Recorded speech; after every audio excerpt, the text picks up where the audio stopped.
গিজ বলা যাবে না, গিজ হলো মানুষের প্রাইভেট নিয়ে লাভ নেই, নিজে যেটা হবে সেটাই বলতে হবে, পুরো ফাটাফাটি করে। এই যে আমাদের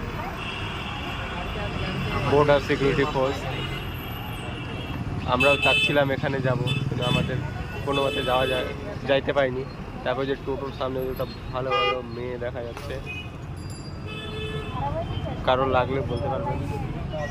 এই যে জনি সিং।